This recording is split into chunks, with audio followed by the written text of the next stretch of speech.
प्रश्न ये है कि लोग बोलते हैं कि सुग्रीव जी ने अपने भाई से धोखा दिया, बाली को मरवा दिया, उसका राज हड़प लिया। ये बात तो विभीषण जी के लिए भी बोलते हैं, घर का बेदी लंका ढाए, बोलते हैं नहीं बोलते? आज तक आपने सुना है किसी माँ बाप को अपने बच्चे का नाम विभीषण रखते हुए? कर्ण रख देते हैं, विभीषण कोई नहीं रखता। क्यों ऐसा है? क्योंकि हम लोग भोग के चश्मे से हम लोग सही गलत का निष्कर्ष निकालते हैं। हम लोग ये सोचते हैं कि अरे मेरा फायदा किसमें है, मुझे अभी किसमें फायदा होगा। उस दृष्टि से लोग सही और गलत का निष्कर्ष निकालते हैं। लेकिन भागवतम कह रही है ना ते विदु स्वार्थ गति में विष्णु। लोगों को पता ही नहीं है कि उनका असली स्वार्थ, उनका असली फायदा भगवान विष्णु की, भगवान कृष्ण की शरण लेने के अंदर है। तो लोगों को ये बताना पड़ेगा कि सुग्रीव जी के और विभीषण के जो व्यवहार है, जो आचरण है, उसमें कमी नहीं है। सुग्रीव की क्या कमी थी? उसने इतने समय तक प्रतीक्षा करता रहा बाली की, नहीं आया बाहर वो, चलो युद्ध में टाइम लग गया। अब वो राक्षस उसको बाहर निकलने से रोकने के लिए उसने गुफा का मुंह बंद कर दिया।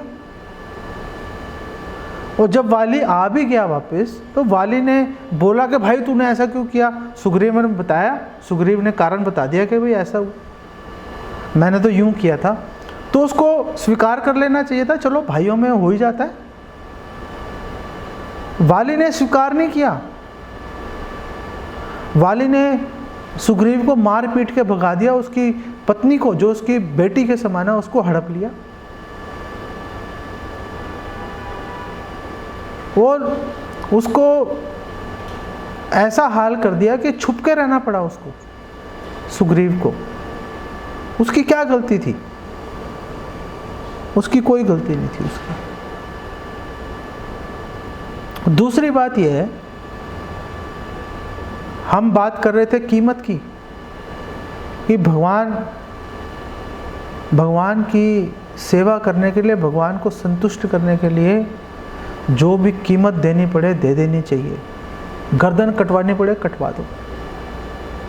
क्यों? क्योंकि भगवान संतुष्ट होंगे इससे। अगर हमारे बंधु बांधव, भाई, घर वाले, माँ बाप अगर भगवान कृष्ण से ईर्ष्या कर रहे हैं तो उनकी बात क्यों सुने? उनकी बात हम आखिर क्यों सुने? ये जीवन इतना दुर्लभ है, मनुष्य योनि, और फिर भारत भूमि में जन्म उससे भी दुर्लभ है, और उससे भी ज्यादा दुर्लभ है भक्तों का संग मिलना। वो मिल गया, उसको कैसे छोड़े? माँ बाप तो अनादिकाल से मिलते चले आ रहे हैं, भाई बंधु परिवार तो अनादिकाल से मिलते आ रहे हैं। भक्तों का संग कब मिलेगा? भगवान को संतुष्ट करने का अवसर बार बार नहीं मिलेगा। तो सेवा की दो दृष्टि है, भोग दृष्टि, सेवा दृष्टि। भोग दृष्टि से हम देखेंगे तो सही गलत दिखाई देगा, गलत सही दिखाई देगा। हमारी इंद्रिय तृप्ति में हर रुकावट डालने वाली वस्तु हमें शत्रु दिखाई देगी।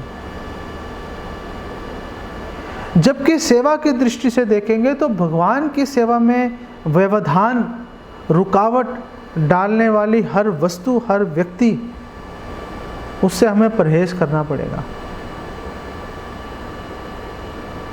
ये बात कि सेवा की दृष्टि महत्वपूर्ण है।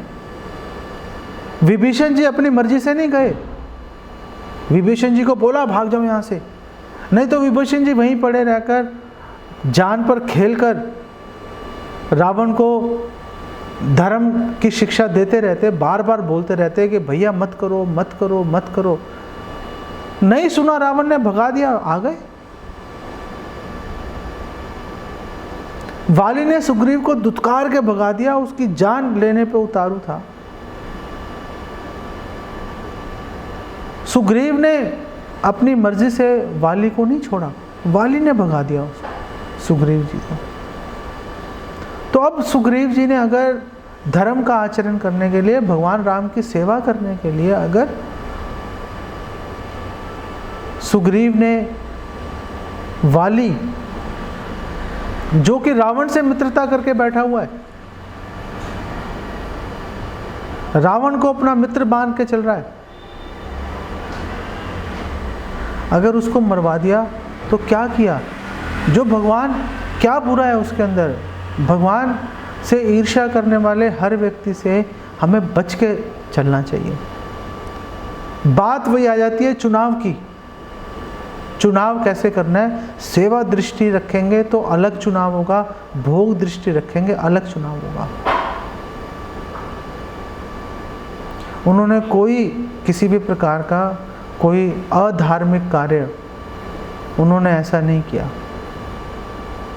कर्ण भगवान से लड़ रहा है, भगवान कृष्ण चले गए कर्ण के पास के, देखो तुम पांडव आ जाओ। नहीं आऊंगा मैं, मेरी दुर्योधन से मित्रता है। कर्ण भोग दृष्टि से, उसने भोग दृष्टि से चुनाव किया। ऐसा चुनाव जो है वो अच्छा चुनाव नहीं है, उससे कभी अच्छा परिणाम नहीं निकलेगा। लोग आपको बोलेंगे अरे देखो तुमने कितना गलत काम किया, बोलने दो लोगों को। लोगों के बोलने की कोई वैल्यू नहीं है, कोई कीमत नहीं है। कीमत है कि भक्त आपके बारे में क्या सोच रहे हैं, गुरु आपके बारे में क्या सोच रहे हैं, कृष्ण आपके बारे में क्या सोच रहे हैं, उसका महत्व है, उसको ध्यान में रखना पड़ेगा। मुश्किल है, मुश्किल है ये काम करना। तो जब तक आपके पास वो दृढ़ता, वो श्रद्धा, वो हौसला अगर आपके पास नहीं है, तब तक आराम से भगवान के विरुद्ध कोई कार्य मत करो, आराम से धीरे धीरे चलो।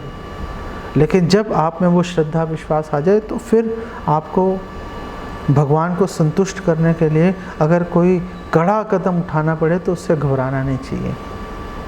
और जो भी काम करो भक्तों से पूछ के करो। भक्त आपको बहुत सोच समझ के आपको निर्णय देंगे, आपको उससे आपका कभी अनिष्ट नहीं होगा, कभी नुकसान नहीं होगा आपको।